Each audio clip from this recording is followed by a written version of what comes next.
Yaourana Maeva, très heureuse de vous accueillir dans Ehat Tehuruf.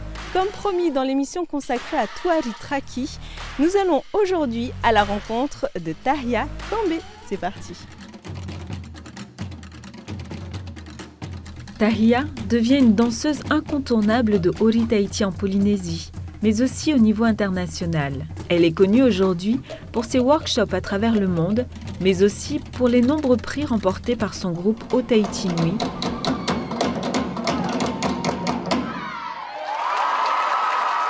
ou encore pour ses créations artistiques en duo avec son compagnon de vie et de passion, Touari Traki.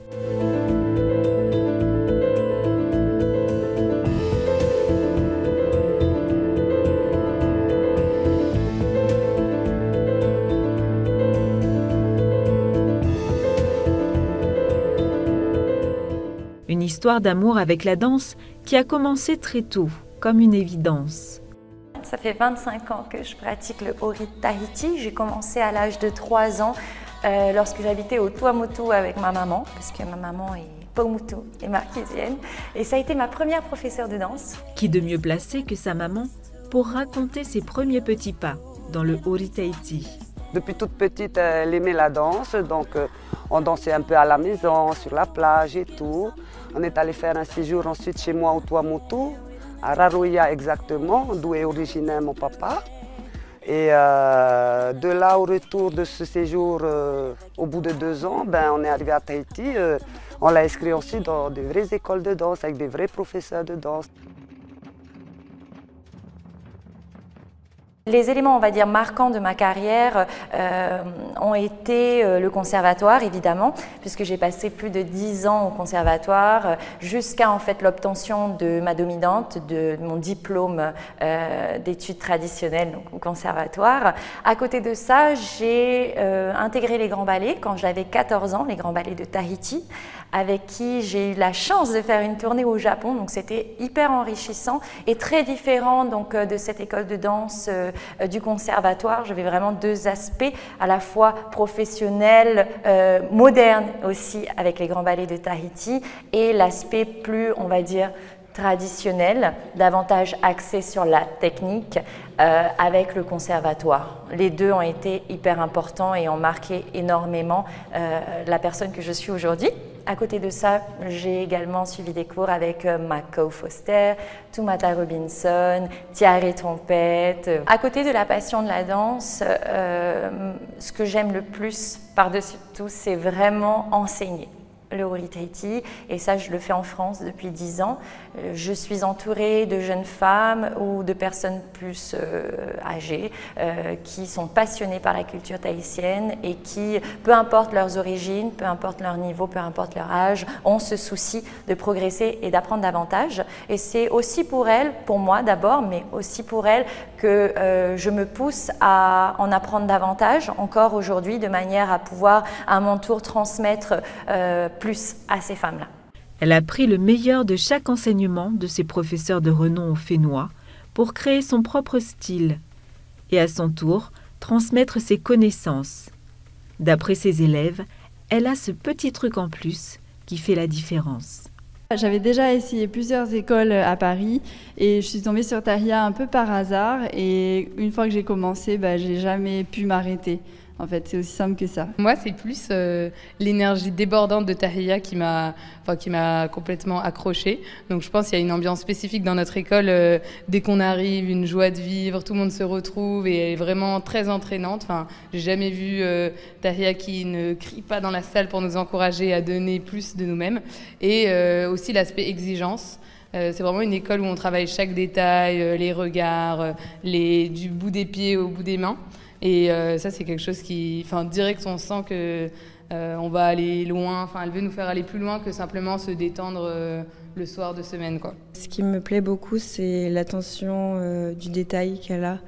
Donc, dans toutes les chorés, ça va être un placement de main très précis, une posture très précise. Elle demande beaucoup de maintien du corps. Au niveau de la technicité, on doit avoir des appuis assez solides, donc c'est assez challengeant, voilà, comme a dit Théanie. Et voilà, cette attention, ce perfectionnisme, je dirais. que j'apprécie beaucoup. Tahia, c'est une professeure tellement motivante, tu as envie de participer à ses cours tout le temps. Là, j'avais commencé la danse avec elle, avec ses cours en ligne. Du coup, c'était pas vraiment la même chose que les cours en salle. Mais quand j'ai eu l'occasion de participer à un cours en salle avec elle, c'était vraiment quelque chose. C'était vraiment l'énergie, tout ça qui m'a donné envie de continuer les cours avec elle et de continuer à danser avec elle. Son perfectionnisme, son énergie et le fait de toujours repousser ses limites. À croire que Tahia n'en a pas. Elle cumule de nombreuses casquettes, et pas à l'échelle polynésienne, mais métropolitaine, ce qui fait considérablement pencher la balance. C'est marrant parce qu'on se dit que je suis danseuse, puis après on se dit « Ah ben non, elle est professeure de danse, bon, ça va, les professeurs de danse, ça ne travaille pas beaucoup, hein, ça donne une douzaine de cours par semaine, ça ne fait pas beaucoup d'heures, tout ça. » En réalité, c'est un travail monstre. Je m'en suis vite rendu compte lorsque j'ai créé mon école. J'avais 18 ans la première fois, quand je commence à créer mon association, puis mon auto-entreprise, puis ma société, puis je me rends compte que ce métier de professeur de danse, cette activité que j'ai choisie demande énormément de travail, non pas que dans cette salle de danse que j'adore, qui est vraiment mon univers, mais aussi en dehors et souvent très tard le soir où il faut bien évidemment s'occuper de cette société, la développer, gérer les listes de mes 600 élèves qui sont tout le temps en demande d'informations, ne serait-ce qu'un mail par semaine fait une quantité, vous imaginez bien, une quantité monstre d'emails et de travail donc administratif et de gestion. En tout cas, c'est vraiment quelque chose que j'aime bien. Il y a des artistes, il y a des personnes qui n'aiment pas forcément cet aspect entrepreneuriat. Moi, j'aime beaucoup l'idée de faire plusieurs choses et différentes. Du coup, je ne m'ennuie jamais. À la fois donc d'être danseuse, d'être professeure, d'être aussi chorégraphe et de gérer une entreprise, d'être chef d'entreprise et de travailler, de faire mon maximum pour développer cette belle entreprise. Pour lancer son école, elle y est allée au culot. Son entêtement et sa persévérance ont payé. Alors j'arrive à Paris et très sincèrement, je n'avais pas du tout envie d'aller à Paris. J'étais très très bien à Tahiti. Mon père me pousse à partir pour poursuivre mes études. Donc j'entre à la Sorbonne où la charge de travail est énorme. Enfin, c'est vraiment un dépaysement total. Et au bout de quelques mois où vraiment ça devient très difficile de supporter l'ambiance, la vie parisienne, je décide de rejoindre une association qui proposait des cours de danse. Et c'est encore l'époque où je fournis un CV de danseuse pour proposer mes services à cette association. Et c'est comme ça que je débute avec une association à Paris donc, qui me propose de donner quelques cours. Elles sont une vingtaine à l'époque. Et au fil des mois, très rapidement en réalité, je décide de donner plus de cours et donc de rechercher ma propre salle de danse à Paris. Donc je me présente à un club qui s'appelle le Club de la Nation et je demande très gentiment au propriétaire « Est-ce que vous accepteriez de me louer votre salle de danse ? Mais mademoiselle, je ne vous connais pas, je ne sais pas où est Tahiti. » Il a tout de suite été très réticent à l'idée d'ouvrir des cours de danse tahitienne dont il n'avait jamais entendu parler de sa vie dans son enceinte parisienne. Et je suis donc repartie très triste. Je suis revenue à 2 reprises. S'il vous plaît, laissez-moi faire un test dans votre club. Bon, allez mademoiselle, je vous laisse votre chance. Et c'est comme ça que j'ai donné donc, mon premier cours à Paris donc, pour mon école, que j'ai lancé cette école de danse. Et donc à ce premier cours, il y a eu plus de 50 personnes. Bon, la salle est très très grande, hein. C'est une très grande salle de 200 mètres carrés. Et du coup, il s'est rendu compte en fait que la danse tahitienne c'était très beau, que ça plaisait énormément. Les filles sortaient de là, les femmes sortaient de là avec un grand sourire, il y avait vraiment une belle ambiance.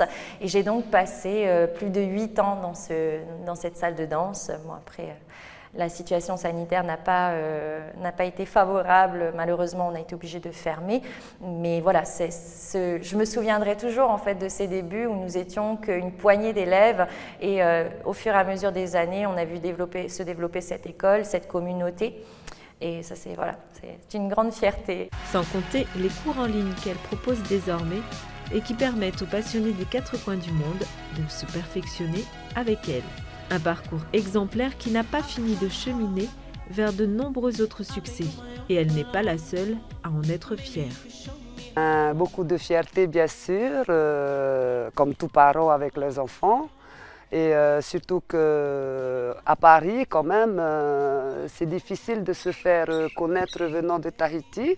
Je parle de ça il y a 10 ans. Hein, donc maintenant, je pense qu'avec les efforts qu'elle a fournis, elle a mérité son succès aujourd'hui. Je ne peux pas dire grand-chose par rapport à Tahia qu'elle ne sache pas déjà.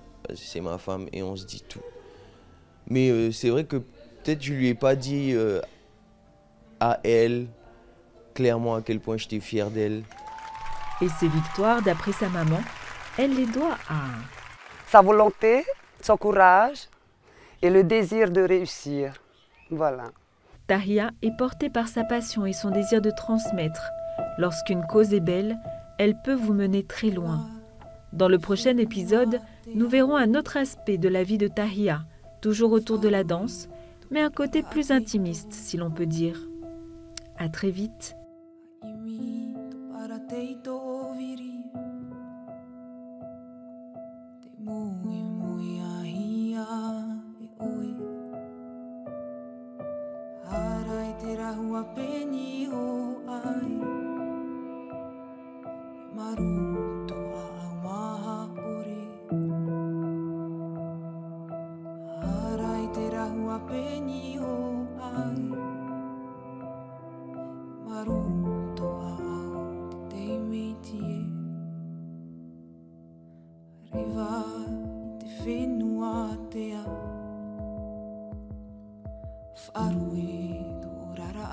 to